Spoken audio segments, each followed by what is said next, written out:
here in Honolulu is about 1:33 p.m. For your continued comfort as well as safety, please remain seated with your seatbelts securely fastened and all your carry-ons properly stowed until the captain has brought this aircraft to its complete final stop at the terminal. Before leaving us today, do check about your immediate area as well as in the overhead compartments for any articles you may have brought with you. Do use caution when opening the overhead compartments. Your items may have shifted during our flight.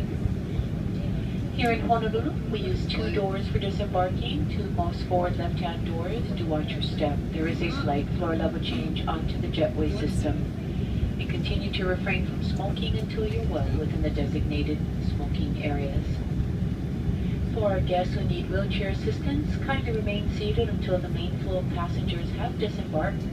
We'll be better able to assist you at that time. For those of you who have gate check strollers and car seats, they'll be available shortly on the second jet bridge in approximately 5 to 10 minutes. Your items for claim will be available at the inter-island baggage claim carousel on the lower level, and an agent will come on board to let you know exactly which carousel. On behalf of all of us here at Hawaiian Airlines, it's been our pleasure serving you today. Until we have the opportunity to serve you once again, we do bid you a fond aloha. And we thank you for choosing to fly Hawaii.